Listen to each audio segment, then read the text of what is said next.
Good afternoon, everyone. I hope everybody can hear me. I would like to welcome you to our second webinar in this year. This time the topic will be material modeling, material models in Athena, overview of the material models, and the main focus will be, of course, on the concrete material model of Athena. So let me first welcome you, of course, and then let's summarize or let's emphasize the rules. I would recommend that everybody have their microphone off, and because we have about 60 participants, I think it is better if, in case you have a question, please write it into the chat window. And I will be following the chat window, and I will answer the question as they will be coming. So please do not wait till the end of the webinar. Just feel free to answer the questions anytime during my presentation.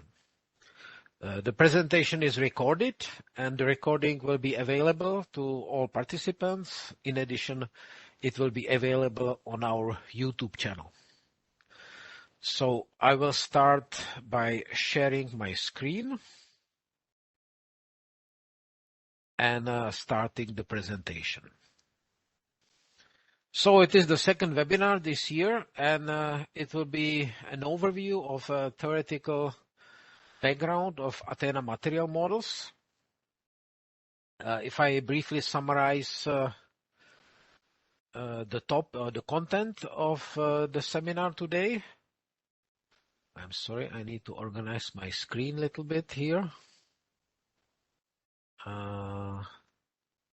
So that I can also see the chat box, chat window, in case there are some questions. And also the Q&A, in case somebody asks the question in the Q&A. First, I will provide an overview about the nonlinear analysis. Then I will focus on the material models in Athena, and main focus will be on the fracture plastic material model that we have in Athena. Then I will address some of the let's say limiting issues and the crackband model that we are using, and if the time permits, I will also show some applications in practice, some results from blind competitions, which are always very interesting. So, first of all, why do we use nonlinear analysis?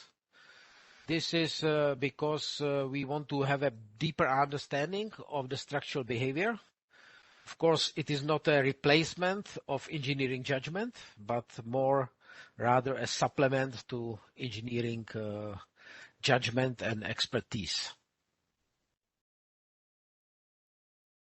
So the motivation for nonlinear analysis is that we are in a design of structures. We typically base our design formulas and design rules on experiments and on experimental results. As you can see, typical types of experiments that we have, that we perform in the laboratory, and out of them we derive the material parameters, and we use them to try to simulate the real structure. So this is, let's say, the type of test we make in the laboratory, and out of that we try to extend that and apply it to complicated situations like this one, which we need to address, or some very fancy architectural designs. Or nowadays, there is this new technology of 3D printing, which of course is starting to be something different and very different behavior, much more complicated than what we typically do in the laboratory, or for what we have data. So this is a kind of a large extrapolation that we need to address, and for that I think nonlinear analysis is a very useful tool to provide some checks and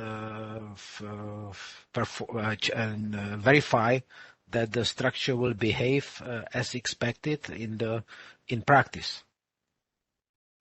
So very briefly before going to the material model, so I want to a little bit emphasize the environment where we are using it. So we in Athena, because I will be, of course, we are developing software Athena, so everything is somehow related to our program. And we are using finite element method, which means we subdivide our structure into finite elements. In this case, it is idealized here as a quadrilateral four-noded element. And inside these finite elements, we have integration points. And at these integration points, we are evaluating our material law. And we always have to check whether our stresses satisfy the material criteria. So,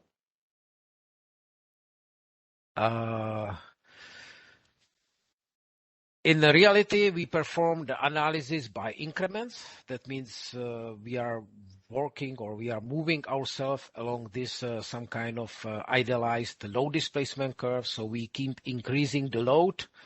The structure somehow deforms, and we always go by increments, load increments, and each load increment always involves a predictor where we assume linear behavior. This is this predictor step, and then in the corrector we check the stresses at each of these integration points, and when we find out that they violate our material laws, we have to correct them. So this is the corrector state, and of course this correction results in some residual forces. That means our system is not in equilibrium, and we need to iterate to basically distribute these residual forces somewhere else into the structure where there is still sufficient load carrying capacity. So now coming to the main topics. So that's the overview of material models in Athena. So if I very briefly go out of the presentation, I will show the Athena software. Typically nowadays, if you are using the latest version of Athena, you will be accessing all the Athena tools through this Athena Center interface. And the typical preprocessor is the program GID, which you can start directly from here. And in this program GID,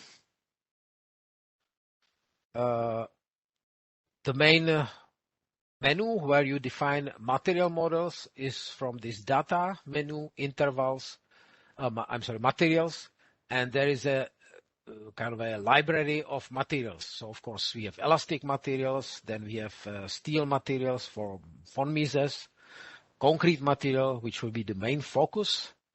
Then we have also more models for soil and rock,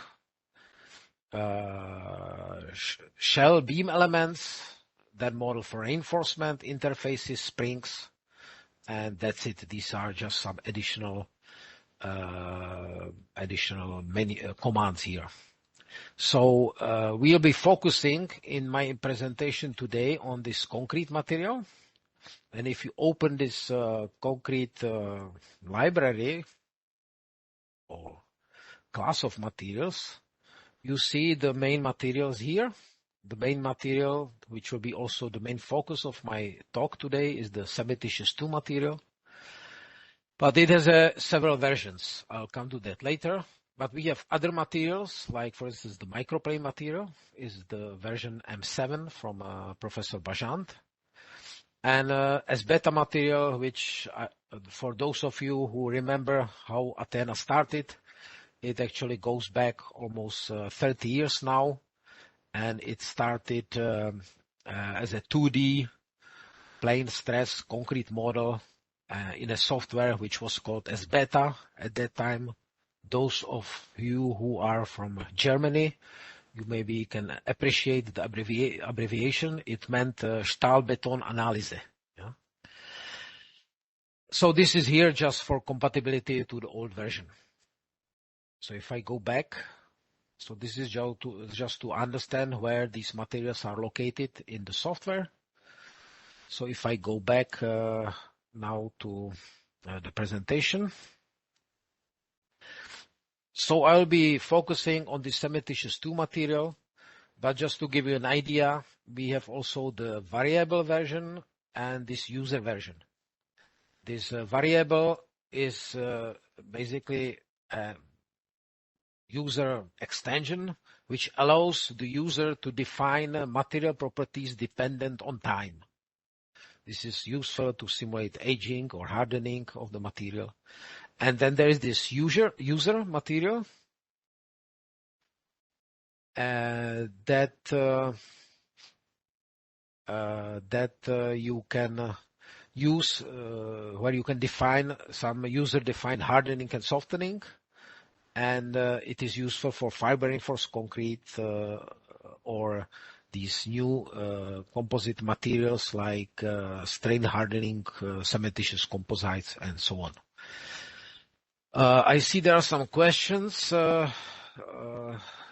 Yahia Kurama is already asking about the direction of plastic flow beta parameters. We will get to that.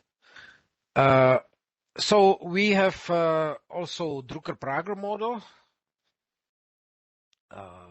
which is useful for rock, oil, soil materials.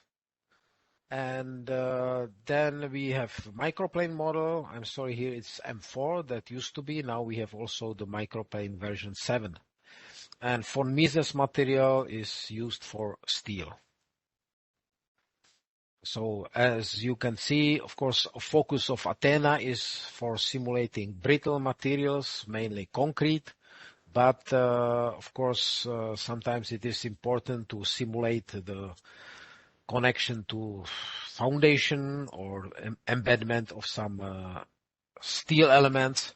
So we have some other materials for that. So if I summarize, so I will now focus on the cementitious 2 material, which we call fracture plastic material, because it consists of a fracture model and a plasticity-based model. So it is based on strain decomposition. We have a Rankine criterion for tension behavior with softening, and we have a plasticity-based model to simulate the concrete crushing in compression. In both cases, in tension as well as in compression, we try to regularize the solution by using the crack band model, which ensures that we have a stable or mesh size independent solution. That means that we dissipate the correct amount of energy.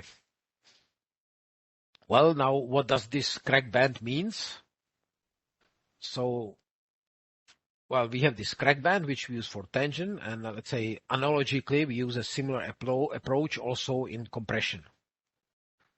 So how do we calculate these band sizes? So typically, if you think about a 4-noded finite element, we have the cracks direction indicated by these dashed lines. And of course, if the crack propagates, let's say in the crack direction is aligned with the finite element edges, then nicely the size of the crack band is equal to the size of the finite element. However, when the crack direction is inclined with respect to the finite element edges, so let's say the ideal crack propagation, which in this case would be along this vertical axis or along this horizontal axis, we have some angle theta, and in this case, we can clearly see if we, for instance, look at this problem here, where the mesh propagates, let's say, in a diagonal manner with respect to the mesh. It is clear that it cannot localize in the end into a single finite element. It needs to kind of zigzag through two elements. So in this case, we enlarge this crack band size by this, by depending on the angle, and the maximum increase by this crack bend size is by 1.5. That means we increase it by 50% if we have an ideal diagonal crack propagation at 45 degrees with respect to the mesh edges. So let me maybe skip here. So I will now go a little bit into the details on the model. So it is based on the strain decomposition. So the strain tensor is decomposed into elastic part, plastic part, and fracturing part. So that means the new increment of stresses is calculated from the increment of strains, and we need to also find out what is the current increment of the plastic strain and fracturing strain. So this, let's say, summarizes the main equations as both plasticity model and fracture model. We can decompose into these two main components. We need to have a flow rule and we need to have a consistency condition. And out of that, if we look, for instance, at the fracture model, which is based on the Rankine criterion, so we always need to solve. We are actually not in Athena. We are always using this predictor-corrector approach. So we have the trial stress and the return stress, which involves the fracturing strain. And here is the tensile strength. So this must be equal to 0. And we end up with solving these two equations iteratively. And what it basically means that we have the softening law, and we always have to adjust the value of the tensile strength to follow the softening law. And as you can see, the softening law depends on the crack opening, and the crack opening is calculated from the fracturing strains times, here you can see the fracturing strains times this crack bend size. So in this way, it is an iterative process. And with this approach, with the crack bend approach, we are able to relate the fracturing strains to some energy dissipation. That means fracture energy, which is assumed to be a material constant.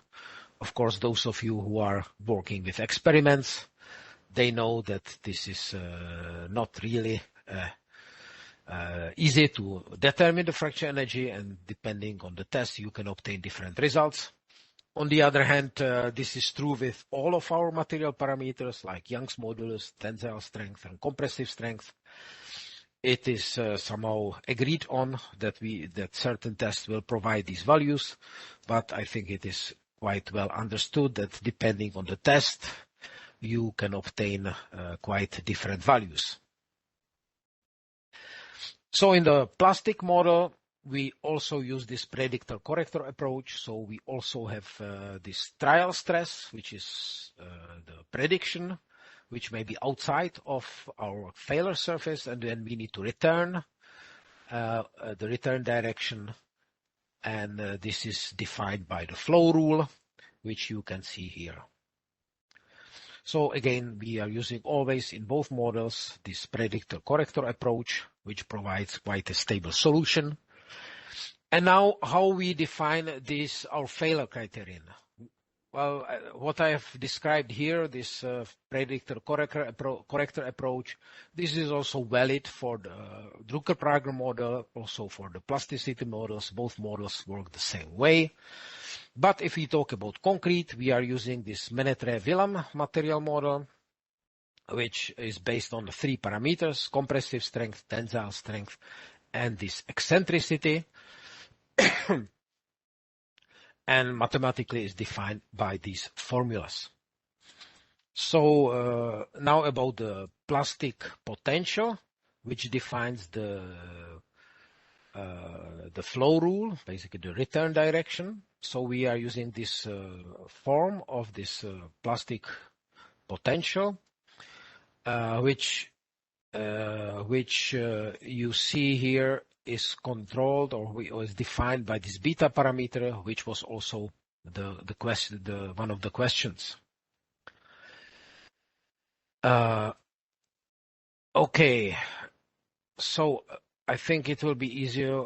I will graphically show it on the next slides. Here's the meaning of this eccentricity parameter, which was described here. So if we take a cut through this deviatoric section, yes, here is the concrete criterion plotted in the 3D principal stress frame. So it is this kind of cone surface, if we cut by a plane perpendicular to the hydrostatic axis, that means deviatoric plane, we obtain this kind of shape, which is like a triangle with some rounded corners. So this is what I'm showing here. And here you see that if you put this eccentricity equal to 1, you obtain a circle which would correspond to the Drucker-Prager model. This is, let's say, the beauty or mathematical beauty, let's say, of this 3-parameter Menetrey-Villa model, where by changing these 3 parameters, you can actually recover von Mises plasticity, or you can recover Drucker-Prager surface, or in the case of concrete, you can recover also this concrete type of failure criterion. So this is in the deviatoric plane, and if we again take a section, which would be kind of a vertical section in this view, containing through the hydrostatic axis, we obtain this kind of intersection curves. So this again shows how it will look like for the Drucker-Prager, and how the tensile meridian, I'm sorry, this blue one is the tensile meridian, and the red one is the compression meridian.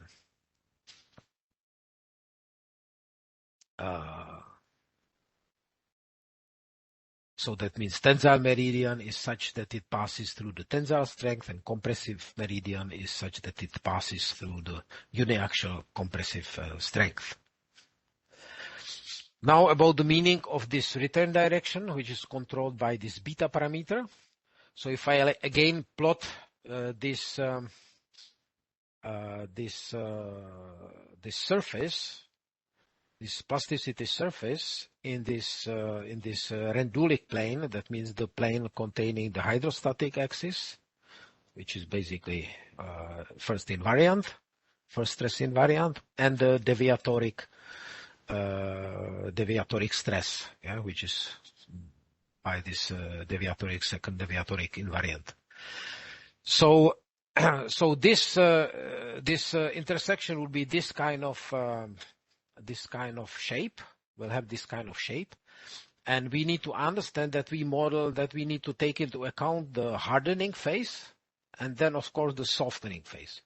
So first we have some initial position of this surface, which is indicated by this light or thin line. So this would correspond to this point. So there is always some part of the model where we assume the material will be behaving elastically. This is this area. And then once the stresses reach this surface and go above them, we have this trial stress. Then there is a return direction. We have to return back. And then this is controlled by this beta parameter. If you have beta 0, means you are returning perpendicular to the hydrostatic axis. And physically, this means that we preserve volume during material crushing. So this is, let's say, typical for steel. For instance, this kind of behavior we observe in steel, that whatever we, let's say, yield in one direction will somehow have to escape into the other directions. So if the beta is equal to 0, this is what we have. This is the physical meaning of that. If we want to have dilatancy behavior, that means during crushing the material volume should be expanding, we should be using beta greater than 0. And if beta is smaller than 0, that means the material during crushing will be confined, will have smaller volume. So then beta should be less than 0. So what happens is that as this initial surface is first reached, and we have to return to it, then we obtain some plastic strains, and the plastic strains drive, let's say, the expanding of this surface. So this surface starts to expand until it reaches its final stage. The final position is such that it passes through the compressive strength. And then we go to softening regime, which again, this causes this surface to shrink, and also it moves this point to the origin here. And we end up with this residual final failure surface. This is when this softening goes all the way down to zero. So you can see, of course, there is no tensile behavior, no uniaxial compression. But if we provide some confinement, some 3D state of stress, we can still obtain some strength. So there was a question. Carlos Sosa says, you can model timber. Well, we can use this model to simulate timber, especially if we combine it with some fibers that we can insert into the model using this reinforcement option. And how the second question that I see here is how the eccentricity parameter is chosen. That's a good question. Of course, the choice of the eccentricity parameter depends by fitting. So you need to make a fitting of this failure surface, this shape, maybe to experiments. And what we know that the good value of this parameter E is 0.52 for typical concrete. We also know that for some high strength concrete, it should be a little bit reduced to maybe 0.51. So I think for concrete material, good range of this parameter is between 0.5 to 0.52, 53.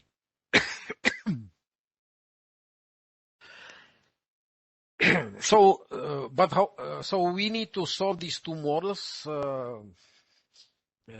together. So it's basically a solution of two inequalities, and there is a iterative solution for that, and I am showing it here for simplicity. You can see if it is shown in 2D. So we see this is the plasticity surface, and this is the Franklin criterion. And we are always, let's say, solving together first maybe the plasticity model.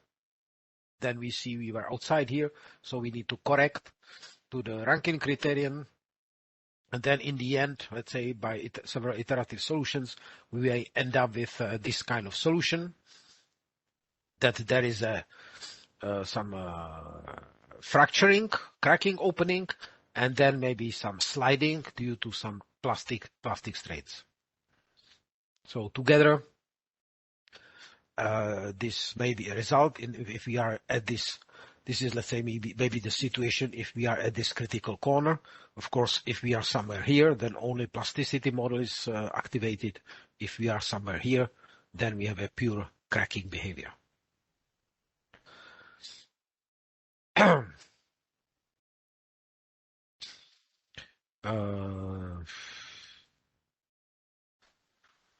I had some annotation request. I think, I'm sorry. If you have some question, please type it. Okay. There is a question. Is beta typically greater than 0 for concrete? Yes, this is true, especially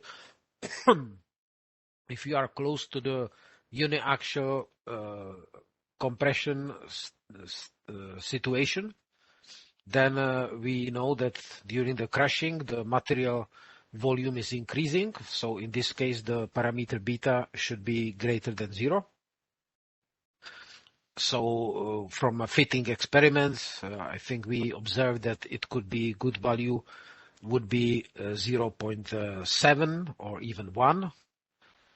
But on the other hand, as you increase the confinement on 3D state of stress, you come to the solution that beta should be equal to 0, or for even higher confinement stresses, the material of the concrete may reduce, may be decreasing. So you should use values beta less than 0. So, so by default in Athena, we are using this beta equal to 0, which means that in typical situations when we have a more or less uniaxial state of stress, we are a little bit underestimating this dilatancy, and that means the confinement. So this is kind of a conservative assumption. So indeed, in some situations, if you want to capture some confinement due to some 3D actions, maybe of stirrups or of some confinement, it might be reasonable to increase this beta to, as I said, 0.7 is typically a reasonable value. Okay, now I want to come to some other issues. So here we talked so far mainly about this tension and compression, but what happens once we have cracking? Yes, once we start the material cracks, we activate this Rankine criterion. The material basically changes from isotropic material to orthotropic material. And then we need to address somehow the issue. We may have some shear on the cracks. For those of you who know Athena, you know that we have a possibility of using two types of crack models. One is the so-called fixed crack. That means once the crack is initiated in certain direction, this crack direction is frozen, and material changes to orthotropic material. And then we have a shear. The shear may develop, shear strains or sliding may develop on the cracks. If we are using the other extreme, that means the rotated crack model, then the crack direction will always change depending on the principal strains, and we may never have shear on the crack, because the crack will always orient itself, so there is never shear on the crack. And if I maybe very quickly switch to the software, just to give you an idea what I'm talking about. This is controlled by this parameter. This is controlled by this parameter fixed crack, yes? If it is 1, means we have a fixed crack. That means the crack will be fixed once it starts. If I put 0, that means the crack will rotate. And if I put 0.5, that means the crack will rotate at the beginning, and once the stress drops to 50% along the softening law, it will be fixed. So it is also possible to have something in between. So in case I'm using this fixed crack, I need to somehow address the issue of the, first of all, shear stiffness of the cracked concrete, and also the shear strength on the crack surface. So how we do that in Athena, we assume that the shear stiffness, this shear stiffness of the cracked concrete must be related to the normal stiffness. So we know as we follow the softening law, at any point we can find out what is, let's say, the unloading stiffness, this KNCR, which is just given by this ratio. So we assume that the shear stiffness will be related to the normal stiffness by this SF factor. So this is, we call it shear factor. By default, it is set to 20 based on some experimental fitting. But if necessary, it can be changed.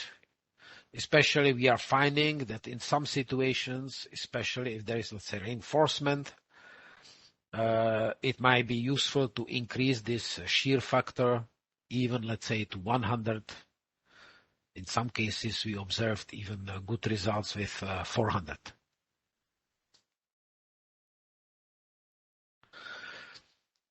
Okay, so one thing is this defines the stiffness of the cracked concrete, and and also we need to somehow limit the shear stresses on the crack. And for that, we are using the modified compression field theory of Collins and Benz, which is empirically derived. It is based on the compressive strength. It is based on the W, which is the crack opening, and it is based on the aggregate size. So that's why this aggregate size is also input parameter in Athena material model. You might notice that this equation is unit dependent. Yes, so this form, it is valid for for compressive strength in megapascals and aggregate size in millimeters. One more thing we also need to consider is the situation when we have a crack in our concrete and we have a large compressive stresses developing parallel to the crack. In this case, again, based on the empirical studies from the modified compression field theory, we are using this formula to limit or to reduce the compressive strength by this factor RC, and it depends on the epsilon 1, which means the strains in the crack. There's another question for cyclic by Yahya Kurama. For cyclic analysis, should we always set fixed crack to 0 so when load is reversed, crack direction can change?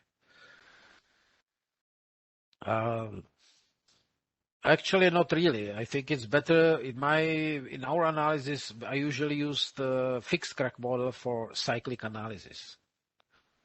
That's because you don't want the crack to rotate. You want the crack to be able to close and open. Because in Athena, if you have a cyclic loading, there will be another crack opening, let's say, in the perpendicular direction, which can then simulate the cracking for the cyclic loading in the other direction. So it is not necessary to use the fixed crack or the rotated crack model.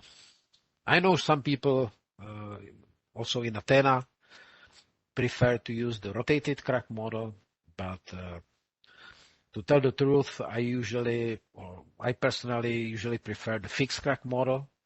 If for some reason you are afraid that this first crack direction may not be the right one, then I recommend to using this fixed crack to use the fixed crack parameter, maybe 0.5 or 0.7, to allow for some initial adjustment of the crack direction, but then fix it. So in our analysis, personally, I prefer fixed crack model. Also, some people say that the rotated crack model is, let's say, conservative, always conservative, but I don't think it is true. It is always so. It is. I would say it this way: with the rotated crack model, you typically have a lower stiffness, but not necessarily lower peak or the strength. It can happen that due to the different crack path, the peak load might be even higher than if you use fixed crack model, even though the stiffness reaching the peak is lower. Okay, very briefly, I want to mention also the microplane model that we are using. So microplane model is an interesting model. Currently, we have implemented the version M7.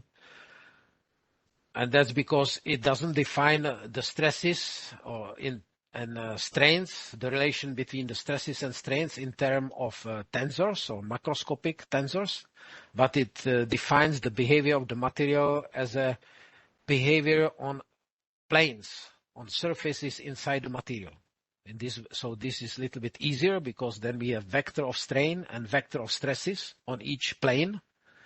And then the model, let's say, integrates the behavior by calculating or integrating the behavior of the material on these individual planes. So more details can be found in this paper or this microplane model.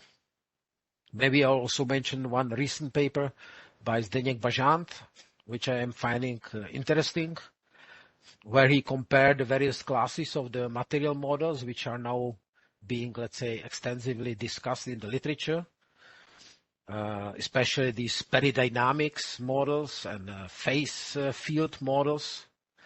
And he claimed and proved by various examples that these crack-based formulations, crack-band formulations, either this Microplane 7 or he's using here a little bit different model, the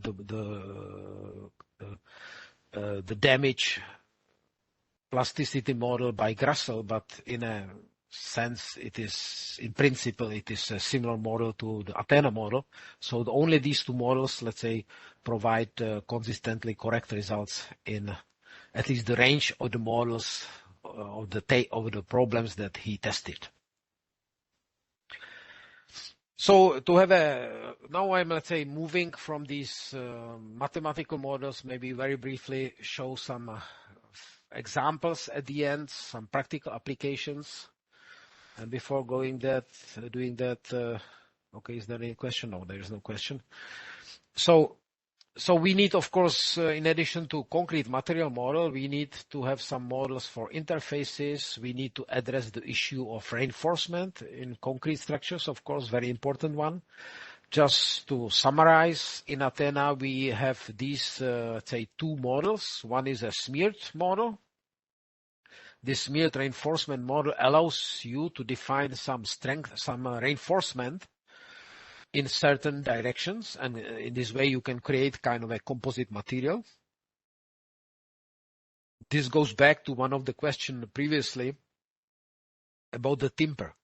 So what we often do is that we combine our brittle material model with some timbers, which are simulated by this smeared, some fibers, which are simulated by this smeared reinforcement. And this way it is possible to create kind of a composite material for the modeling of timber, or also, for instance, for the modeling of some fiber-reinforced material.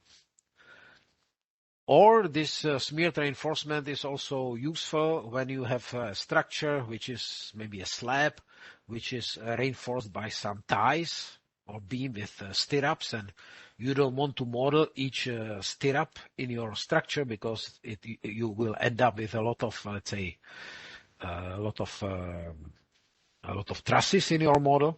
So it is advantageous and useful to use this smeared reinforcement option. But let's say the most appropriate model is this discrete or bar reinforcement, where each bar is actually represented in the structure. This also shows how Athena works with the reinforcement. Basically, when there is a bar passing through the finite element mesh, it is decomposed into segments as the bar intersects the 3D elements. And then this is then calculated independently, and then the two models are put together by constraining the displacements and making them compatible. And in addition, this approach allows us to put additional degrees of freedoms at these nodes corresponding to a slip. And then we can take into account in this way the bond behavior, the possibility of a slip between reinforcement and concrete. And this discrete model also can be generalized to model these kind of external cables with some deviators, and it allows us also in the same way by this slip law to consider the slips at these deviators. There is a question by Nazaib whether we can model textile reinforcement. Yes, I think this can be done exactly either by using this smeared approach because this textile reinforcement is often quite dense, so maybe might be quite complicated to model it by these discrete elements. But you can easily define the textile reinforcement as fibers in certain directions, and in Athena in general you can have as many directions as you want. However, to tell the truth, if you are using the Git interface, there is some limit, I think to about 9 directions. But if you are really want to use that, you can change that easily in the input file by adding as many directions of these smeared reinforcements as you want. Then there is another question by Zain. Can we use Athena 3D engineering rather than Git for preprocessing the model for carbon fiber and glass fiber polymer bars for prestressed concrete? Of course, you can use Athena engineering, but we are now, let's say, we are hoping, or we are planning this year, we will release a new version, which will, let's say, make this Athena 3D engineering redundant. But yes, in Athena 3D engineering, you can use also this smeared reinforcement. And however, I would still recommend that even if you use Athena engineering, because it is still based on an old 32-bit technology, that you export the input file and then make or run the analysis in Athena Studio, and also make the post-processing in Athena Studio. It will be much faster and more efficient. Question by Earl Sultan. Does maximum slip for reinforcement in reinforced concrete has a big influence on crack spacing and widths? Sure. This is very important, yes. This is very important. Well, I am a little bit out of time, but I think there's still time to mention some of the unresolved issues, which I have not covered so far, but they relate to the crack band method, and especially when you use the crack band method in reinforced concrete structures. That means when there is reinforcement. So what does it mean? I told you that we calculate the crack band size as a projection of the crack direction to the finite element size. So effectively, this means that we assume that there is a single crack inside our finite element. And if you consider, for instance, this kind of structure, which is like a shear panel, and if you model it by these small elements, then this assumption is, let's say, true. Yes, in the end, there will be a single crack inside the finite element. But imagine you start using big finite elements, which may happen in some bridge structure. You can see that suddenly there will be suddenly more cracks will localize in this area. That's because of the reinforcement. The reinforcement will somehow control the crack spacing, and then our assumption is not valid anymore. So this is also in Athena. Once you start using very large elements and you have reinforcement, and the element starts to be, let's say, bigger than a half a meter, or maybe even 40 centimeters, you should, this assumption may not be valid anymore. And then you should provide the crack spacing limit. So that means when the finite element size is bigger than this S max, this crack spacing limit, it will use this crack spacing rather than the finite element mesh size. So this is one limit when you use very big finite elements and you have reinforcement. But unfortunately, there is also the other limit. So I will look at the questions. There are some questions.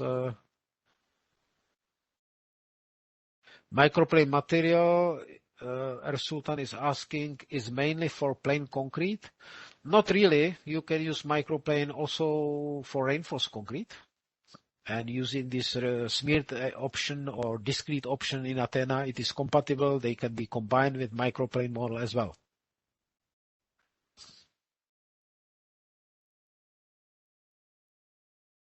Okay, this is the question I forgot to answer.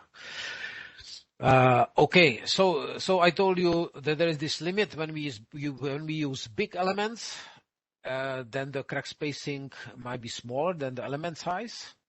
And there is also the other limit. Imagine that you have a structure where you have a reinforcement. And if we look very closely at the cracks around this reinforcement, you will see that they are, let's say, influenced by the ribs dimension, or they may be aggregates. So the cracks cannot localize. There is some limit on their spacing. But if you model such a situation by very finite elements, maybe even people always tend to do, especially if they simulate experiments, they try to reduce the mesh size and to show that the situation is converging, and they will find out with these nonlinear models that they may not converge and that they become, let's say, stiffer. This is what is, let's say, demonstrated here at this graph. If we have a experimental result indicated by this red curve, and if we model it by big sizes, then it works relatively well, yes. But as we start to refine the mesh, you suddenly see something strange.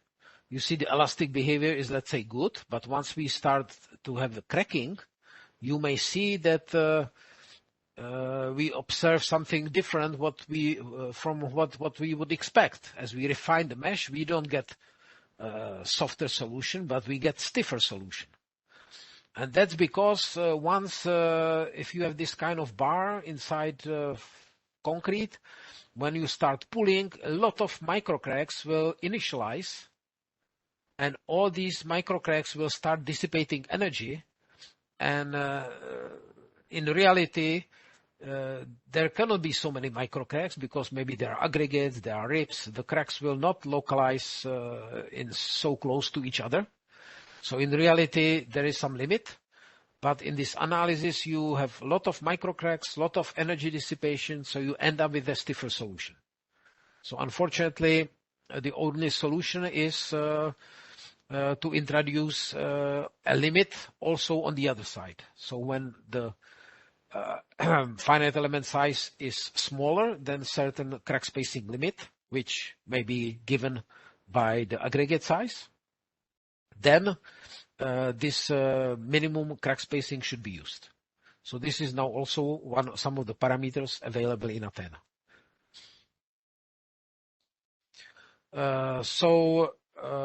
Same thing is in compression. But in compression, it is only the problem of the minimum size. And let me show it here.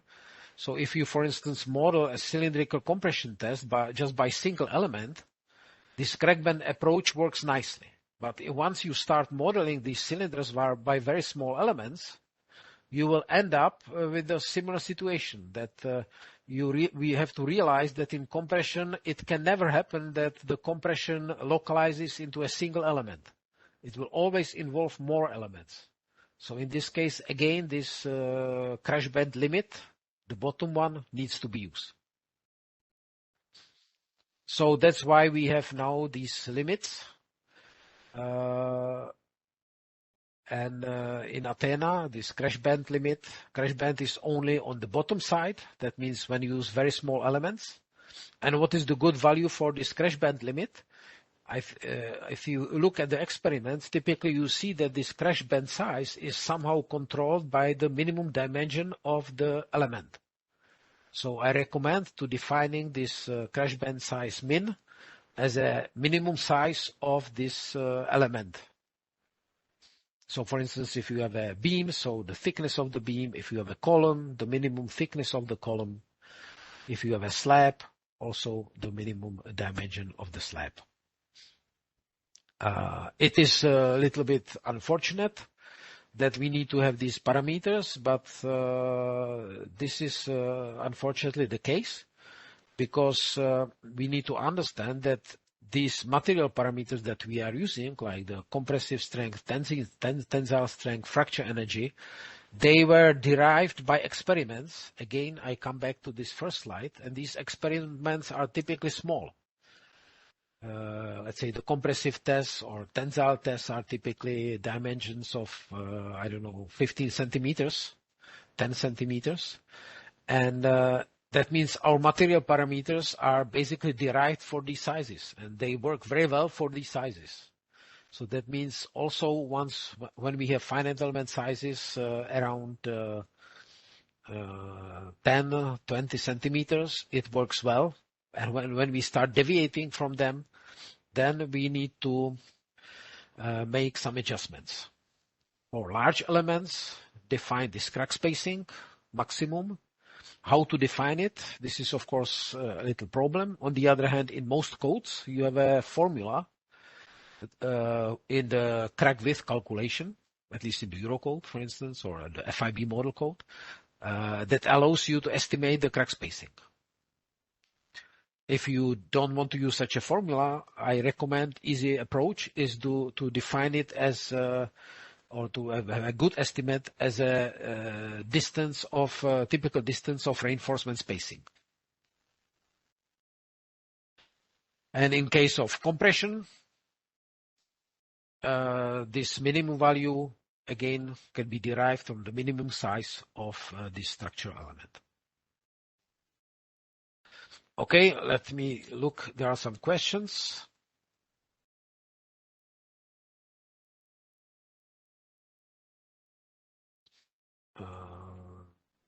There's some question. Is it possible to obtain crack width values on exact location level of the beam? Sure.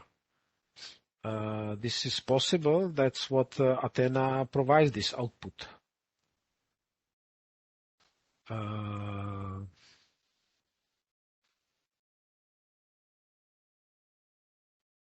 Yes, Athena provide crack width is one of the output parameters.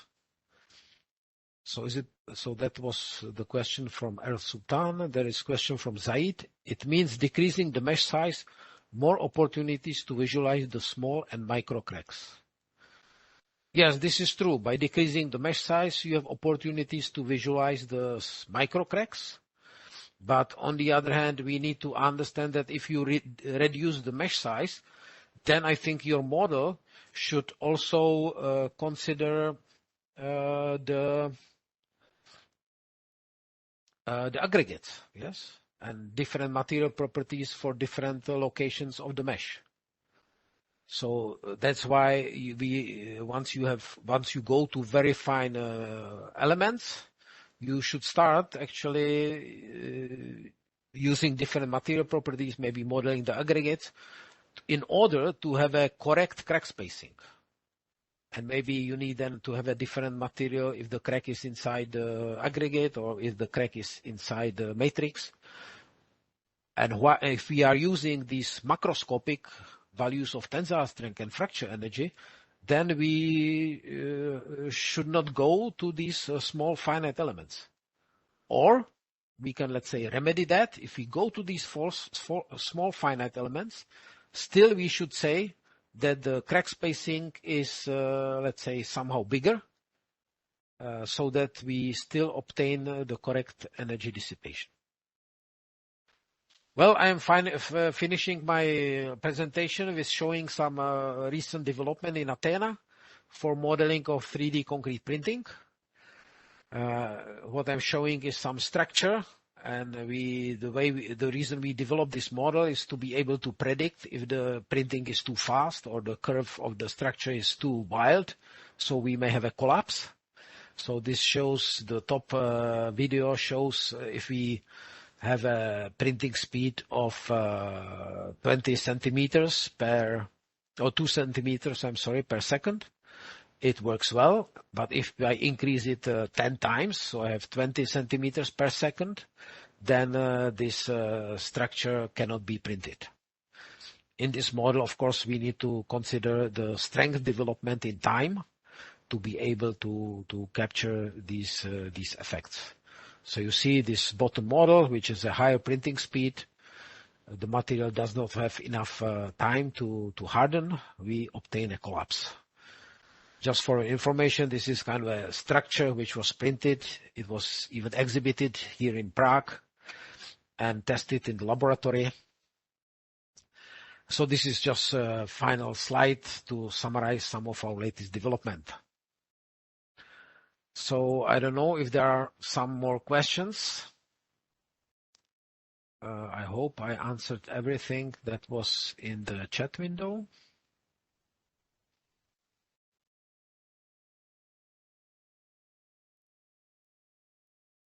I think so. Oh, okay, there is one more question. Oh, big one. In cement, Jan Vesetsky is asking, in cementitious to user material, there are parameters, characteristic size. What is the best way how to determine these values? Well, that's because in this user material, you can provide a stress strain diagram, yes? And then you want to apply this stress strain diagram. It is again the same problem. You want to apply it in for different sizes. So we need to scale based on the different sizes. So this L characteristic should be the size for which this user stress strain diagram is valid. And how to say for which size it is valid? So there are two situations. Either you have a test, and in this test you measure the strains and you measure the stresses. And when you measure strains in the experiment, you always measure over a certain length. Then this length from your experiment will be your characteristic length. Or if you don't do it directly by measuring, you may do it by inverse analysis, that you determine the stress strain law based on some inverse analysis using finite element model. Then the L characteristic will be the size of finite elements that you used for this fitting. So this would be my answer. And then Athena, when you provide this value, Athena calculates the bend size for the given element where you are using it, and it makes some appropriate scaling. So this is, I hope this is clear. If not, of course, everybody is welcome to send questions by email, and we will try to answer them as soon as possible. So with this, I would like to thank you very much for your attention. And as I told you, the video will be available for you to look at again, and also it will be available in our YouTube channel. And my colleague also wrote our email address where you can send questions. So thank you again for your attention. And I saw many friends in the participant list, so I hope to see you soon, sometimes in person at some conference. Okay, goodbye, and see you next time.